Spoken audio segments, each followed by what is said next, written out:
Hey everyone, this is Dalton. Welcome to my Taylor Swift album ranking. I've been a big fan of Taylor Swift for a long time, and I've always felt pretty strongly about certain albums of hers compared to others, but some of those feelings come packed with biases from listening to her songs throughout my life. So I've decided to give all of her albums a fair shot. Before I started this project, I ranked all of her now 6 albums based mostly on the personal opinions I formed throughout the years. Also, for reference, I had only listened to Reputation once all the way through, and some of the songs from that album intermittently as they were released, so Reputation still has a lot of room to grow for me. Another important clarification that needs to be made is that this list is based on the deluxe edition. The reason why I went with this over the standard edition is because while some albums, like Speak Now, have more expansive deluxe editions than others, like Reputation, which doesn't have a deluxe edition, the tracks from deluxe editions essentially all cancel each other out in my opinion, so I figured it was important to clarify that my list is the same for either the standard edition or the deluxe edition.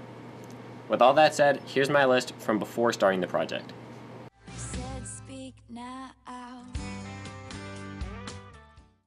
There's not a single bad song on this album.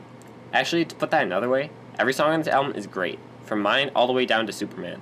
Some songs, like Sparks Fly and Mine, are upbeat and fun, while others, like Back to December and Last Kiss, are slower and more melancholy, but you can really feel the emotional impact in all of her songs, which makes sense since Taylor wrote the entire album solo.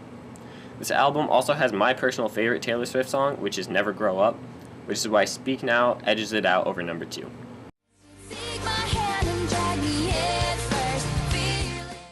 Once again, there's not a bad song on this album.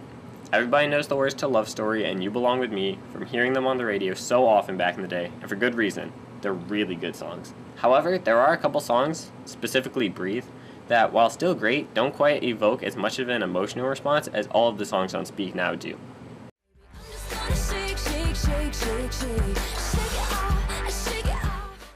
This is the part of the list where I have to make some tough calls. Number 3 and number 4 for me really come down to are a couple of okay songs better than one bad song. And talking about the realm of Taylor Swift songs here, because all of her songs are still, at worst, pretty good.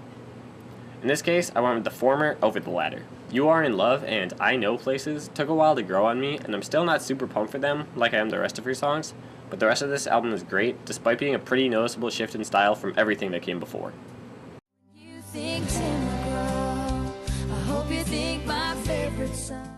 By this point, you may have noticed a pattern if you looked at the Wikipedia pages for each of these albums.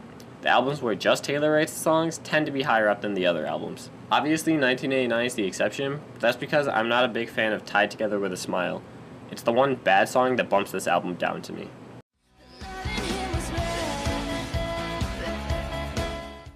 If I'm being harsh on Swift06 for having one song I don't like, I'm probably being even harsher on Red, because outside of I Knew You Were Trouble and We Are Never Ever Getting Back Together, this album is probably better than Swift06, and maybe better than 1989, but those two songs feel separate from the rest of the album to me, and I'm not really into them, so that knocks this album down a lot.